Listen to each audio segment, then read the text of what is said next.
outre le shooting photo, voilà, pouvoir s'affirmer, se montrer, c'est aussi un moment de partage et un moment de détente et de bien-être, en fait. Et aujourd'hui, je pense que c'est ce qui manque beaucoup.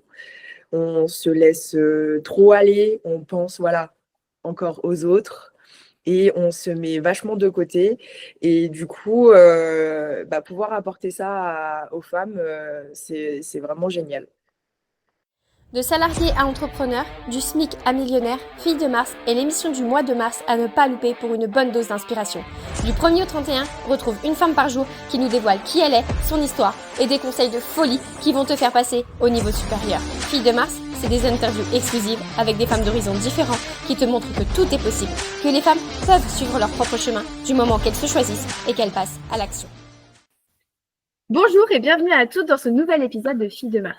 Aujourd'hui, je vous présente une femme qu'on m'a recommandée. Donc, merci beaucoup Manuela. Vous l'avez également rencontrée dans une interview précédente. C'est une collaboratrice, une amie à Manuela, quelqu'un qui fait un travail exceptionnel avec elle. Et je trouve qu'elles font tellement une bonne paire quand elles sont ensemble que elle m'a dit « Je veux bien que tu l'interviewes ». Et Julie nous a agréablement bien sûr répondu en nous disant « Bien sûr, je veux ». Donc, bienvenue à toi, Julie, dans Filles de Mars. Bonjour. Comment vas-tu? Écoute, ça va. Et toi? Ça va très bien. Je tiens encore à te remercier pour ta participation et tout ce que tu vas nous transmettre à travers cette interview. Eh ben, avec plaisir. J'espère que ça vous apportera beaucoup et que vous aurez envie de vous lancer, peut-être. Est-ce que tu pourrais te présenter en quelques mots pour ceux qui ne te connaissent pas encore? Alors, moi, du coup, c'est Julie. J'ai 28 ans, bientôt 29. Et je suis maman d'un petit garçon qui va avoir 3 ans bientôt. Et je suis maquilleuse professionnelle et prothésiste ongulaire. Génial. 3 ans, bientôt l'école, ça va? J'ai fait l'inscription là, il n'y a pas si longtemps que ça. C'est vrai que ça fout un petit coup, hein. On se dit que le temps passe très très vite. Donc bon. C'est bien vrai, c'est bien vrai. Quelle est la première chose que tu as voulu être ou faire en grandissant? Alors là, je voulais être danseuse de base. Quand j'étais petite, je faisais de la danse. J'ai commencé la danse à 2 ans et demi et je voulais devenir danseuse professionnelle, prof de danse, voilà, vraiment dans cet univers artistique de la danse, quoi. Toujours un peu dans ce milieu artistique avec le make-up? Euh, alors, milieu artistique, oui, du coup, puisque ça reste de la créativité, mais du coup, beaucoup moins dans l'univers de la danse, du ballet, des galas, tout autre chose, quoi. Bien sûr. Et comment tu as... Quel est ton parcours pour arriver jusqu'à devenir maquilleuse professionnelle? Pourquoi et comment?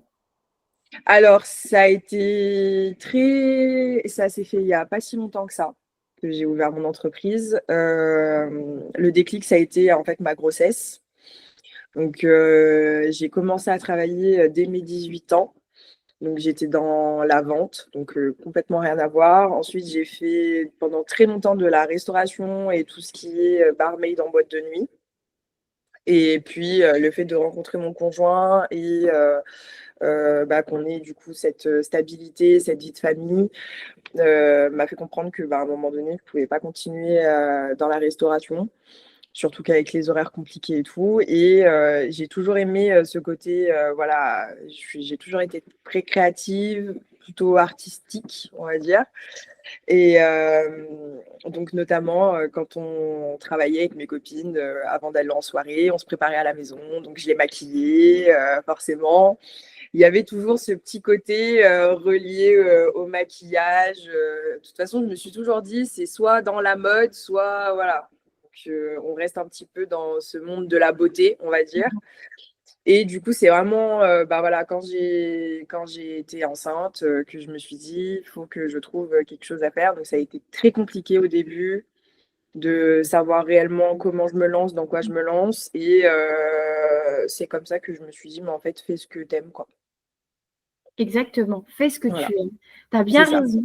C'est une très belle phrase à retenir. Faire ce qu'on aime. Je pense que c'est quelque chose de tellement important de pouvoir travailler dans quelque chose pour laquelle on se passionne. On peut très bien être passionné par son travail en tant que salarié, en tant qu'entrepreneuse, mais c'est important de se dire, bah, je veux travail, mais j'aime ce que je fais. C'est ça, c'est ça. Bon, en général, ça passe beaucoup plus vite et ça passe beaucoup moins comme du travail, on va dire. C'est un peu plus facile. Totalement. Et même en tant qu'entrepreneuse, hein, parce que quand tu regardes les réseaux, il y a énormément de personnes qui disent oui, travailler pour soi, c'est super, tout va bien, tout la vie est belle, la vie est rose. Mais même en tant qu'entrepreneuse, il y a des fois où on fait face à des obstacles et on n'a pas forcément envie des fois de se dire oh non, j'ai pas envie aujourd'hui. Bah, c'est pas facile tous les jours, mais c'est sûr que si, pour le coup, du coup, je me donne pas à fond pour mon entreprise, il y a personne qui va le faire pour moi. Donc, on va dire Exactement. que ça me pousse un petit peu plus à me booster et à me lever du canapé, quoi. Exactement, totalement. Quels ont été les obstacles que tu as dû surmonter pour arriver là où tu en es aujourd'hui? Alors, déjà, de base, j'étais située à Lyon. On a emménagé à la campagne. Donc, il a fallu que je refasse clairement tout mon réseau. Je pense que ça a été une très, très grande difficulté. Je me revois encore pleurer sur mon canapé en me disant je n'y arriverai pas et je vais pas avoir de clientes. Que voilà, notamment par rapport au marché de la prothésie, il y en a de plus en plus, il y en a tous les jours qui sortent. Donc, se faire son réseau, c'est pas évident. Et, et après, mes premiers maquillages, voilà, toujours un peu déçus, comme mes premiers ongles, voilà. Mais c'est vraiment le vouloir, le parfait, je pense, qui fait que ça nous contraint et ça nous. Mais ça nous apporte aussi cette envie de, voilà, de vouloir progresser, de vouloir faire plus, de vouloir faire mieux. Mais sinon, oui, ouais. Super. Non, mais c'est très intéressant. Et comme tu dis, tu disais la perfection. Alors moi, j'aime bien dire que la perfection n'existe pas.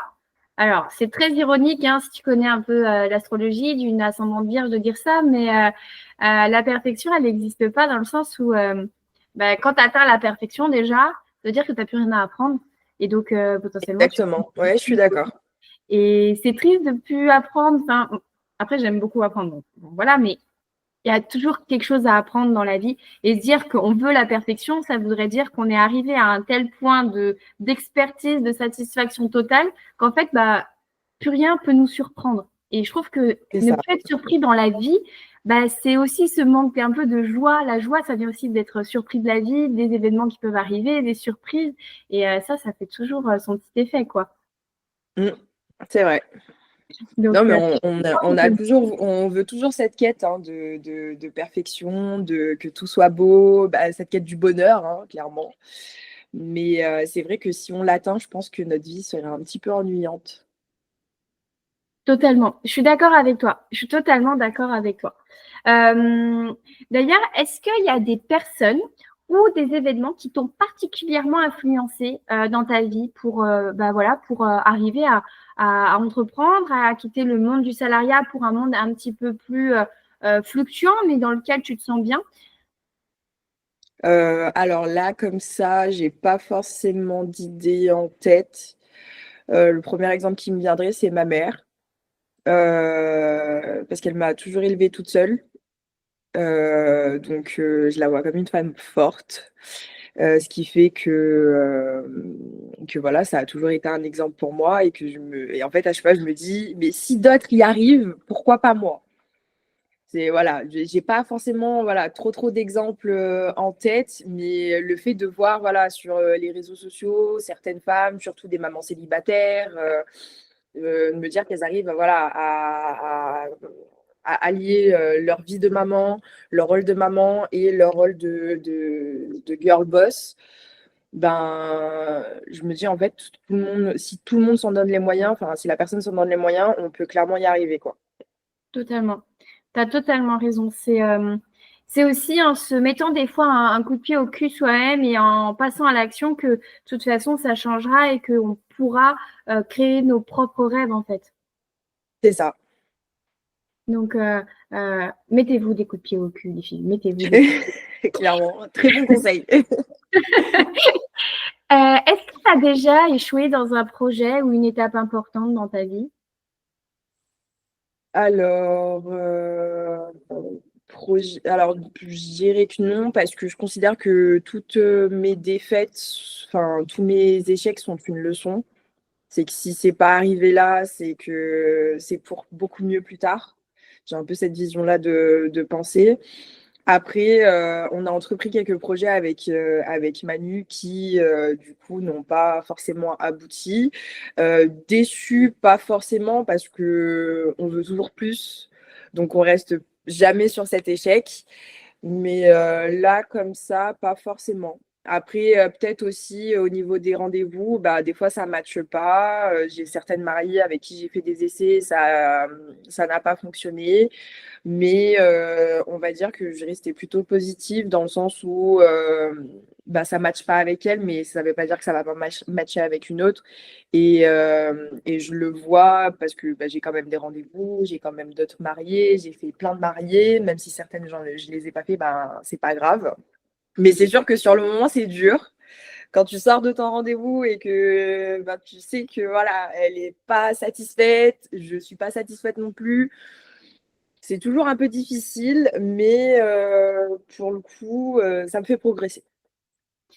Tu as toujours eu cet état d'esprit de rapport avec l'échec n'est pas vraiment un échec, mais plutôt un apprentissage, et justement de voir le positif dans le côté un peu plus complexe des événements? Pas du tout. Pas du tout.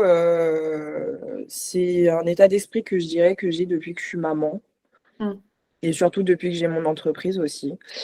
Euh, Avant, bah, vu que j'étais employée, j'étais plutôt un petit mouton hein, qui suivait et je faisais super bien mon travail. J'attendais justement toujours à ce qu'on me dise bah, tu vas évoluer, tu vas. J'étais plutôt toujours dans l'attente, plutôt je fais bien mon travail pour qu'on me donne, mais jamais à aller taper voilà, devant la porte. Allez, maintenant c'est bon, tu me donnes ma promotion, tu me fais ci, tu me fais ça. Et, et j'étais plutôt à me morfondre aussi. Voilà. En mode, ah bah ça, je l'ai mal fait, mince. Toujours vouloir rattraper la chose Mm. pour mieux faire après. Donc non, j'ai pas souvent eu cet état d'esprit. Je vois, mais ce qui est bien, c'est que tu as réussi à en prendre conscience, à le développer, et aujourd'hui, tu as un recul sur justement qui tu étais avant.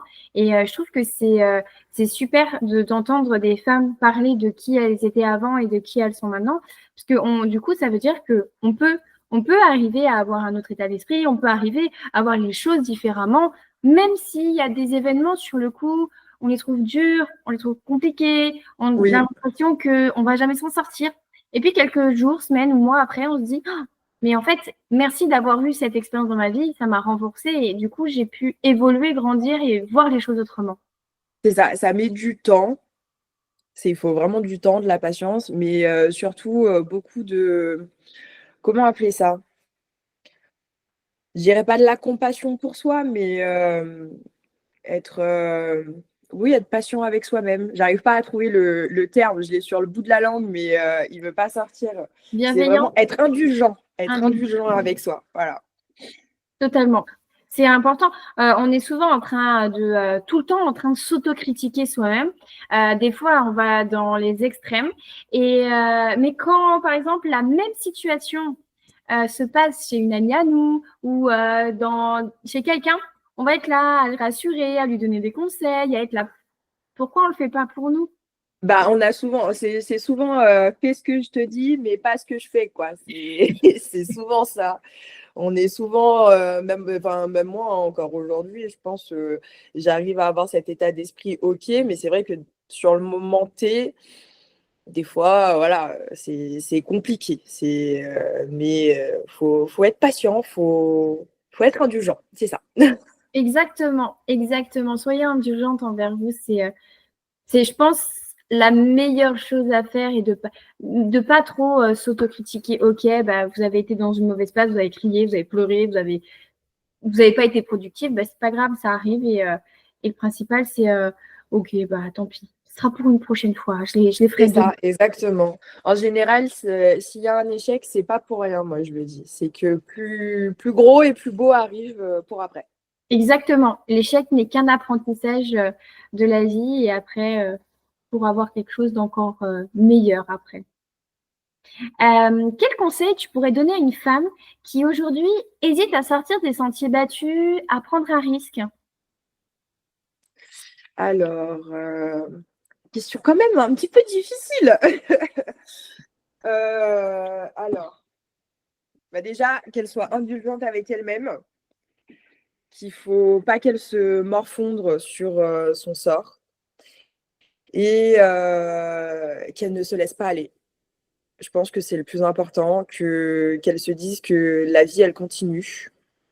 Donc, n'importe quelle épreuve qu'elle soit, il y a toujours des degrés de difficulté selon certaines épreuves. Mais voilà, ne pas se morfondre et ne pas se laisser aller, je dirais. C'est un très bon conseil. C'est un très très bon conseil. J'aime beaucoup. Euh, Est-ce que c'est un des conseils que tu aurais aimé avoir à tes débuts de jeune femme? Oui, oui, oui. Après,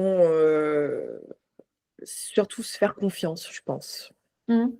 De faire confiance et ne laisser personne dicter ta vie. Hmm. Ça, je pense que ouais.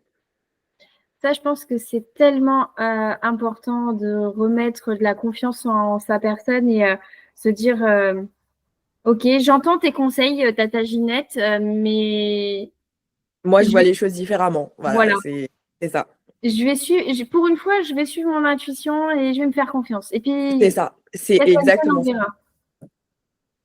Donc, non, merci beaucoup pour ce conseil. C'est vrai qu'aujourd'hui, on est tellement omnubilé par la pensée de ce que quelqu'un pourrait penser de nous, par le regard des autres, qu'on n'arrive parfois plus à prendre des décisions pour nous, mais des décisions qui sont peut-être plus simples pour les autres à vivre, alors que c'est pas eux qui vont le vivre, quoi. C'est ça. C'est exactement ça. C'est vraiment, franchement, se faire confiance et suivre, bah, c'est ce que tu as dit, hein, suivre son intuition, c'est des choses que dans mon passé, je n'ai pas forcément fait. Et avec le recul, je me dis, ah, j'avais quand même pas tort finalement, parce que j'aurais suivi mon chemin. Voilà, certaines choses ne se seraient pas passées comme ça. Mais bon, après, voilà, faut pas non plus regretter, hein, mais voilà, faut se faire confiance et faut ne pas lâcher. Exactement, ne lâchez rien. Donc aujourd'hui, tu es entrepreneuse donc depuis presque 3 ans du coup, puisque C'est ça. tu étais enceinte, tu étais maman d'un petit garçon, tu es la chérie d'un homme. Comment tu arrives à rester fidèle à toi-même malgré les attentes que la société peut attendre de toi ou peut-être de ton entourage? Peut-être qu'il y a eu certaines personnes de ton entourage qui ont eu des peurs que tu te lances justement alors que tu venais d'être maman. Alors, pour le coup, non. Parce que je sais qu'on voit quand même pas mal de vidéos passer sur les réseaux sociaux, notamment sur les prothésistes ongulaires, quand on voit c'est pas un vrai métier, tu vas pas gagner ta vie comme ça. Moi, pour le coup, je pense que je suis plutôt bien entourée. On m'a toujours dit de pas lâcher, même voilà, dans les moments les plus difficiles, que ce soit mes copines, mon conjoint ou ma famille, ils m'ont toujours soutenue. Donc, on va dire que là-dessus, je suis plutôt gâtée. Tant mieux, c'est une bonne chose d'avoir un Oui, entourage qui nous soutient. Ça fait la différence. exactement. Oui, oui. Après, bon, ça fait quand même un petit peu un tri, hein. Je dis pas que tout était tout beau, tout rose, mais on va dire que j'ai vu, ne serait-ce que certaines copines qui, voilà, ne likaient pas forcément les publications, juste ça. Ben, ça fait un tri, quoi. C'est... Totalement. Je suis totalement d'accord avec toi. Souvent, on a l'impression que pour aider un entrepreneur, on doit être client. Alors qu'il y a tellement Non, oui, de façons d'aider un entrepreneur en likant, en partageant son contenu, juste c'est ça, c'est ça. en le venant le soutenir, en lui disant j'adore ce que tu fais, continue.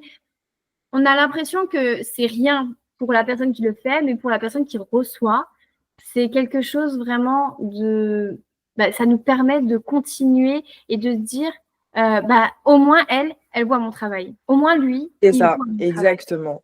Exactement. Bah, j'en parlais justement parce que j'ai un groupe de copines où on est bon, on est quatre, mais on n'est que trois à avoir nos entreprises.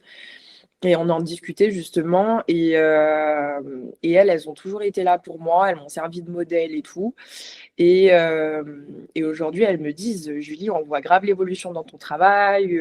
En même pas un an, voilà. Ton travail a vraiment évolué, tu t'es vraiment perfectionné, c'est pas la même chose. Et pour autant, enfin voilà, les premiers maquillages que j'ai fait sur elle, c'était pas non plus la folie. Les premiers ongles que j'ai fait sur elle, c'était pas la folie. Mais elles m'ont jamais descendu. Justement, elles m'ont toujours apporté ce soutien dont j'avais besoin. Et aujourd'hui, elles arrivent quand même à me dire et à constater que bah voilà, il y a une évolution et c'est mieux quoi. Sans être méchante, sans être dans le négatif. Et je pense que tout le monde a besoin d'avoir un entourage comme ça. Totalement. C'est très important d'avoir un entourage qui autant nous soutient et nous aide à aller vers le haut que des personnes qui savent nous dire, bah là tu vois, tu chies un peu dans la colle. Et toujours dans la bienveillance, mais au moins pour nous dire, ok, je suis une amie, mais je suis pas là que pour te brosser le dos. Je suis là aussi pour te C'est dire ça, quand ça va pas, mais toujours avec, pas avec méchanceté comme tu disais, mais au contraire avec bienveillance, amour, et juste pour t'aider en fait toi-même à te dire, ok, là c'est vrai qu'elle a pas tort en fait. oui, c'est ça. Donc, merci pour ce partage parce que je pense que l'entourage, malgré tout, quand on le choisit, c'est important de choisir des personnes qui soient honnêtes avec nous et qui soient aussi dans la bienveillance et pas dans la critique constante. C'est ça. Quand est-ce que tu as ressenti pour la première fois un vrai sentiment d'épanouissement? Euh, bon, on va dire l'année dernière. Euh, alors, je n'aurai pas de moment précis, mais déjà le fait de rencontrer Manuela, ça m'a ouvert vachement de portes. C'est pour ça aujourd'hui qu'en plus on continue à collaborer ensemble, puisque bah voilà, j'ai rencontré une petite pépite et, euh, et c'est là où j'ai vraiment compris que c'est ce que je voulais faire, je pense. Le fait qu'on mette en place voilà, nos petits shootings face à soi-même, redonner cette confiance aux femmes, ces moments qu'on crée justement avec elles, c'est vraiment là où je me suis dit, en fait, oui, c'est ça que je veux faire et c'est là-dedans que je veux que mon entreprise aille, quoi. Et c'est incroyable, vraiment. Oui, Moi, franchement, oui. j'ai vu les photos et les préparations, des fois, vous mettez des backstage en story et je trouve que c'est incroyable vraiment entre toi, ton travail et après le travail de Manu, les femmes, elles sont tellement mises à l'honneur, elles sont tellement magnifiques euh, que ça donne envie en fait, ça donne envie de vous suivre et de voir le travail que vous faites et de voir évoluer justement dans cette branche et de redonner confiance aux femmes. Je trouve ça merveilleux. Merci, merci. Non, mais franchement, même nous, franchement, à chaque fois, ça nous fait du baume au cœur de se dire que, voilà, surtout qu'en plus, la plupart de nos modèles n'ont jamais posé. Pour certaines d'entre elles, se sont fait maquiller, voilà, qu'une seule fois. Donc, pouvoir leur apporter ce petit moment de détente rien que pour elles. Et puisque, outre le shooting photo, voilà, pouvoir s'affirmer, se montrer, c'est aussi un moment de partage et un moment de détente et de bien-être en fait. Et aujourd'hui, je pense que c'est ce qui manque beaucoup. On se laisse trop aller, on pense voilà encore aux autres et on se met vachement de côté. Et du coup, bah, pouvoir apporter ça aux femmes, c'est vraiment génial. Totalement. Bravo à toi et à Manu parce que vraiment, c'est comme tu dis, ça manque dans notre société et toujours penser aux autres, c'est pas ce qui est le meilleur. Ça, des fois, il faut savoir être égoïste et dire je prends du temps pour moi. Je C'est vais ça. me faire Et, et, connaître. et pour revenir aussi du coup sur la société, l'image fait que voilà, sur les réseaux, on a ce type de femme, ce type de silhouette qui fait que elle peut se montrer, elle a des vues, elle a des likes et tout. Et puis toi, tu es derrière ton téléphone, tu es en mode ah non, mais jamais je ferai ça, quoi. Et ben si, en fait, si, tu peux le faire et on est toutes belles, en fait. Il y a pas de beauté parfaite, il y a pas de... On est toutes belles à notre façon et c'est ce qu'on montre à travers, du coup, notre petite séance avec Manu. Exactement. Tu as tout dit. C'est un message, je pense, qu'on devrait universaliser, que la beauté n'a pas de standard. On est toutes belles à notre Exactement. façon. On a tous des unicités, des différences, des petits trucs qui font que ça nous embellit, quoi. Et parfois, ce que tu disais tout à l'heure, prendre confiance en soi, c'est voir aussi ces petites choses qui font de nous des personnes qui sont belles, en fait. C'est Euh, ça. c'est aussi dans la confiance qu'on arrive à voir, en fait, notre image différemment.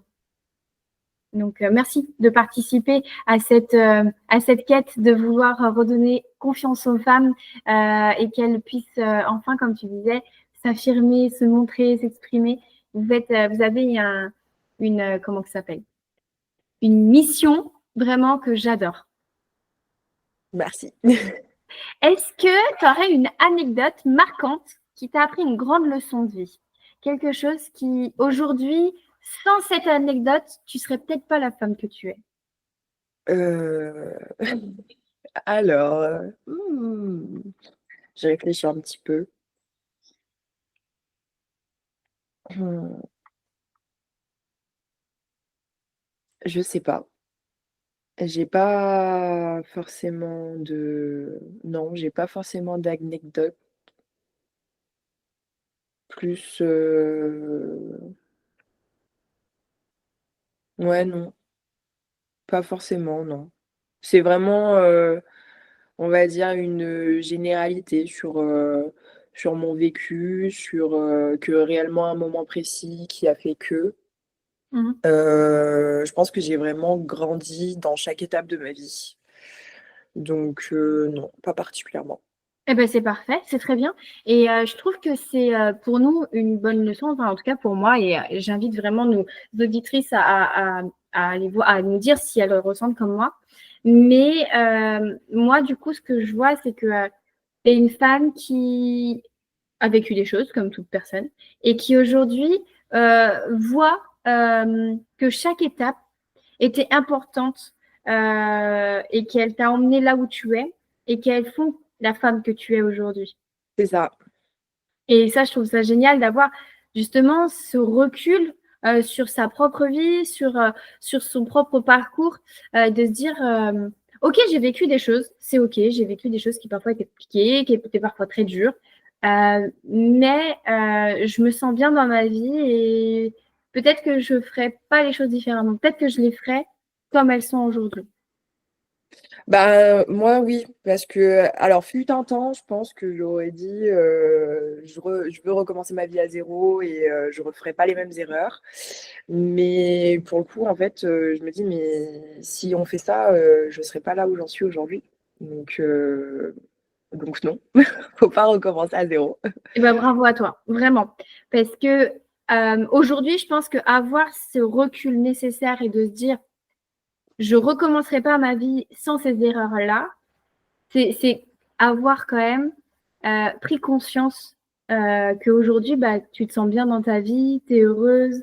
Alors oui, bien sûr, il y aura toujours des objectifs, il y aura toujours des petits trucs à changer, etc. Les êtres humains, nous sommes des éternels insatisfaits dans tous les cas. Exactement, oui. Mais le fait est que pour moi, quand tu arrives à ce point de te dire, je ne recommencerai pas ma vie sans avoir les mêmes expériences et les mêmes erreurs, je pense que tu arrives à un moment dans ta vie où tu te dis, je me sens bien en fait dans ma vie. J'aime ma vie telle qu'elle est. C'est ça. Et ça, bravo à toi, vraiment. Si tu pouvais changer une seule chose dans le monde aujourd'hui pour aider les femmes, laquelle ça serait? Les réseaux. C'est contradictoire parce que c'est ce qui me sert quand même aujourd'hui pour tout ce qui est démarchage et pub, mais les réseaux, clairement. Parce que ça nous donne une image de vie parfaite qu'on ne peut pas atteindre, un paraître voilà, parfait, enfin, voilà, qu'on idéalise, qu'on rêve et qu'on se dit oh, c'est beau. Et nous, C'est on est ça, là, toujours en train de s'apitoyer sur son sort. Et alors qu'en fait, non. Non, parce qu'on ne sait pas on sait pas si voilà, telle ou telle influenceuse derrière son téléphone, elle te poste ça, mais c'est un coup, elle est en train de pleurer sur son canapé, quoi. On le sait pas, hein.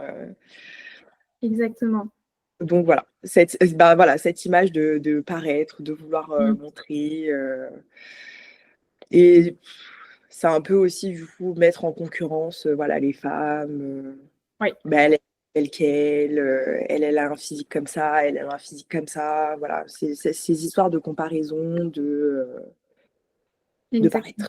Totalement. Mais je suis totalement d'accord avec toi. Et puis, on le dit, hein, sur les réseaux, tu montres ce que tu en as envie, hein. C'est ça. Et comme Et en tu disais, général, voilà, les gens aiment bien voir tout ce qui est beau, enfin, tout ce qu'on catégorise de beau exactement, et de parfait. exactement. Et, et personnellement, tu vois, quand je vois un compte justement où tout est trop parfait, je pars de ce compte. Je pars de ce compte parce que, alors après, c'est parce que j'ai aussi ce recul de moi aussi, je suis sur les réseaux, donc je vois aussi que ta vie, elle peut pas être parfaite de A à Z, c'est pas possible. Mais du coup, je recherche vraiment les personnes, tu vois, qui sont authentiques, qui nous montrent un peu C'est la ça. vérité, les backstage en fait. Ok, bah, ok, toi par exemple, Julie, tu es entrepreneuse, tu es maman, tu es maquilleuse et prothésiste ongulaire. Bah, peut-être que demain, tu vas faire une pause une pause avec d'ongles et peut-être que ça va pas bien se passer. Et le fait de ne pas en parler, de toujours parler de qu'est-ce qui va, bah, ça pas non plus rendre service aux personnes potentiellement qui veulent se lancer. Mais c'est aussi bah, être authentique avec sa communauté et montrer que ouais, bah, peut-être que je suis une professionnelle, mais ça m'empêche que des fois, moi aussi, je me plante, quoi. C'est ça, exactement. Donc, On fait tous des erreurs, hein, rien n'est parfait, justement. exactement, rien n'est parfait. Et puis, nous sommes des êtres humains, nous avons le droit de faire des erreurs. Exactement. Bien dit. Merci. Où est-ce que tu te vois dans 5 à 10 ans? Quels sont tes rêves pour l'avenir? Alors, je rêve pas trop parce que je suis plutôt quelqu'un de terre à terre. Ok, Mais on va dire sortir de ma petite pièce, parce qu'aujourd'hui, je suis actuellement à mon domicile et je reçois mes clientes à mon domicile. Donc, j'ai une petite pièce dédiée à mon activité.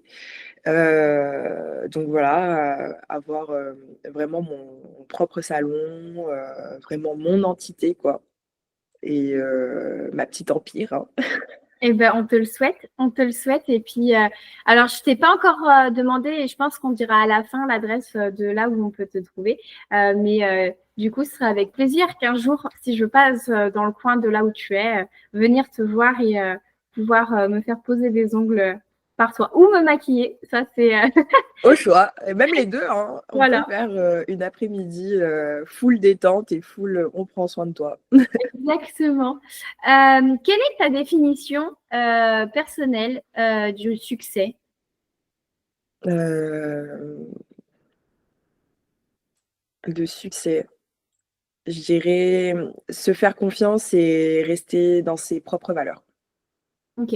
Et toi, aujourd'hui, tu dirais que du coup, tu es dans ce succès-là? Oui, oui, oui. Je j'ai pas envie de me forcer à faire les choses. Donc voilà, on va dire que je suis dans mon petit succès parce il y a pas de petits efforts. Donc j'ai un petit succès parce que voilà, j'arrive quand même à vivre de ce que j'aime faire. Donc c'est déjà un beau succès. Mais je reste fidèle à moi-même, oui. C'est-à-dire que si des fois j'ai pas envie de me forcer à faire les choses, je le fais pas. Bah, Voilà. bravo. Mais de toute façon, ça se voit, hein, sur je sais pas faire semblant. Quand j'ai pas envie, j'ai pas envie. Et c'est OK. Enfin, moi, je trouve que vaut mieux faire les choses par envie que plutôt de se forcer. Et puis que du coup, bah, toi, tu passes pas un bon moment. La personne qui est en face de toi, potentiellement, ne passe pas un bon moment. Et que du coup, après, ça soit un souvenir un peu plus bof, quoi, un peu plus négatif. Alors que ça aurait pu être un souvenir un peu plus positif, quoi. C'est ça, parce qu'après, il faut se dire aussi que je reste quand même l'image de mon entreprise. Enfin, aujourd'hui, je suis à mon compte, mais on va dire que je suis employée pour moi-même. Mm. Et que si demain j'ai un mauvais retour, je peux m'en prendre qu'à moi-même, quoi. C'est donc voilà. Exactement. Je suis totalement d'accord avec toi. Et du coup, bravo à toi, du coup, de pas faire semblant et de justement choisir quand tu as envie et quand tu n'as pas envie de se dire, OK, bah, c'est pas grave, juste, ce sera pour une prochaine fois, ce sera une autre personne, ce sera un autre projet. C'est ça.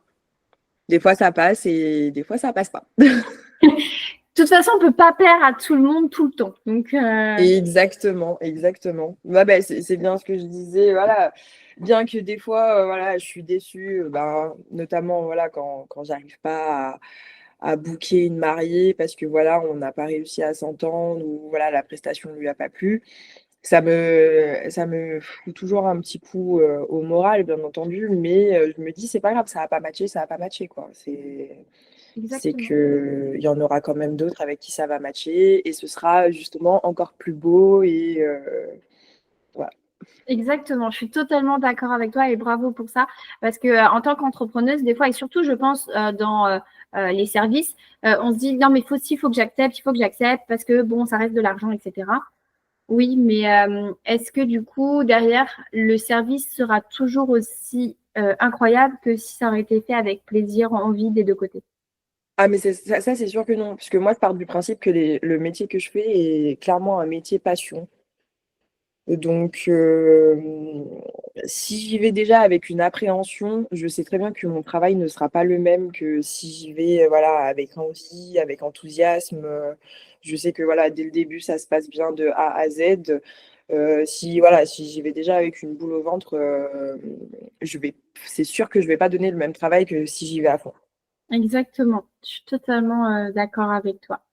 On va arriver à la dernière partie de l'interview. Donc, avant une dernière question, je vais te poser une avant-dernière question. Quelle est la chanson ou le livre qui t'a le plus inspiré dans ta vie? Alors, il y a alors pas forcément inspiré, mais il y a un livre que j'aime beaucoup que mon oncle m'a offert, qui s'appelle La femme parfaite. Ah, je l'ai pas celui-là. Alors, c'est un livre qui se passe aux États-Unis, donc plus précisément dans la Silicon Valley et en fait, c'est une femme qui se réveille, d'un très long coma Ok.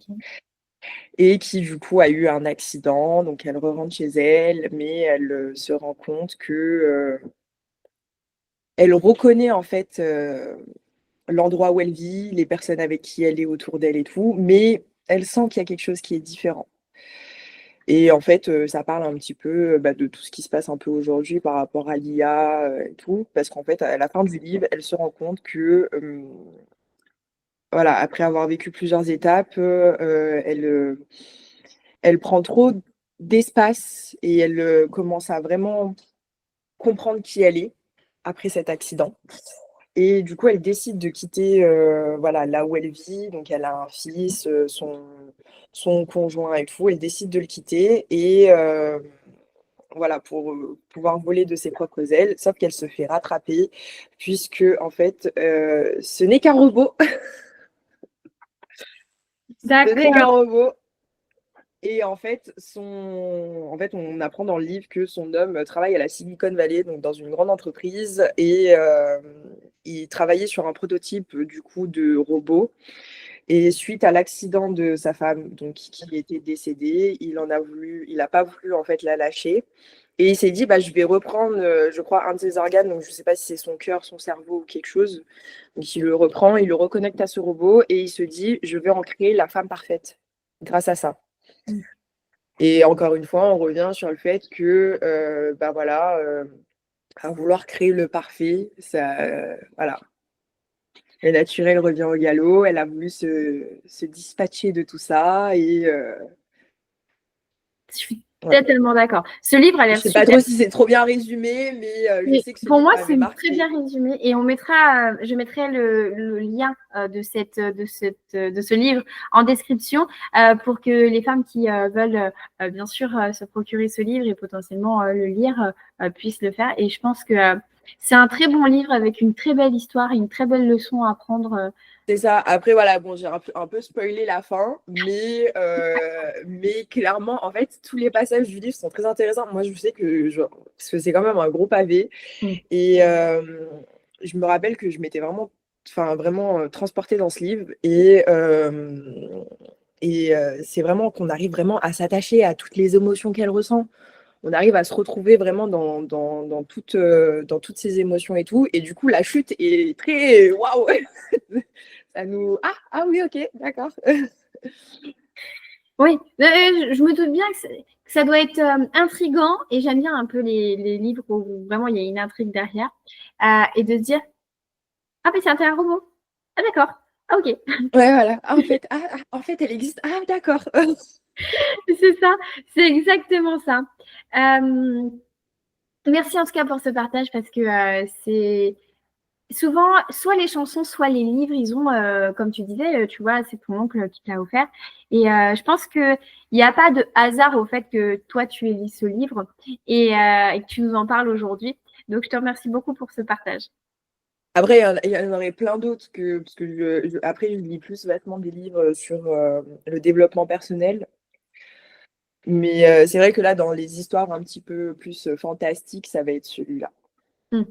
Eh ben, merci beaucoup. Malgré tout, même si c'est une histoire fantastique, il y a toujours une belle leçon à apprendre de ce qui nous est partagé par les auteurs. On va arriver donc à la dernière partie de cette interview et c'est un peu la nouveauté de l'émission. Donc, c'est une petite question. Soit elle va te challenger toi, soit elle va nous challenger nous, mais dans tous les cas, elle est faite pour inspirer les femmes. Et aujourd'hui, la question que je vais te poser, c'est quelle est la pire excuse que tu entends de la part des femmes qui n'osent pas? Non, mais je sais pas faire, moi. Ça, c'est une très bonne excuse. Ah ouais, non, mais moi, je sais pas faire ça. C'est l'excuse qu'on entend souvent avec Manu. J'ai jamais fait, je sais pas faire. Et puis, après quelques clics, elles deviennent mannequins.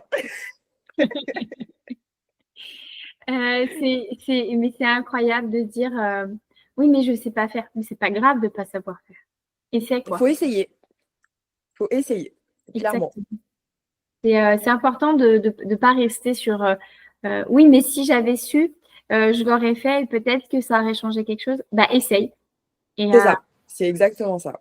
tu sais pas ce qui peut se passer par la suite. Donc, merci beaucoup. Merci beaucoup pour ce partage. Moi, je remercie toutes nos auditrices, évidemment, pour leur écoute. Si vous avez des questions, si vous avez envie de partager, si vous avez envie de rebondir sur quelque chose qui a été dit pendant cette interview, n'hésitez pas à laisser un commentaire, évidemment. Et puis, où est-ce qu'on peut te retrouver, Julie, si on a envie de venir se faire... Alors, principalement, du coup, sur Instagram, donc MJ Beauty.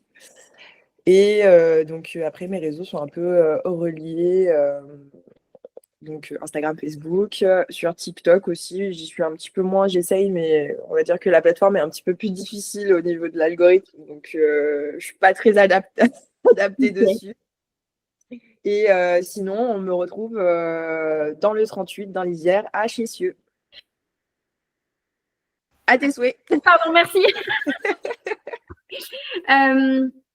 Ok, pas de souci. Donc, dans tous les cas, vous retrouverez toutes les informations de Julie en description. Vous pourrez aller lui parler, lui poser des questions et voir le travail qu'elle fait, qui est vraiment incroyable. Donc, n'hésitez pas à aller la suivre, évidemment. Moi, je vais laisser la dernière parole à Julie si elle a quelque chose à rajouter. Dans tous les cas, je te remercie encore beaucoup, Julie, pour ton intervention, pour ton inspiration. Je remercie nos auditrices et je vous dis à bientôt dans un prochain épisode de Filles de Mars. Est-ce que tu as quelque chose à rajouter? Eh ben, aimez-vous et ayez confiance en vous. Parfait. Parce que vous êtes belle. Des mots simples mais en même temps très puissants. Je te remercie, Julie. À bientôt. T'en prie.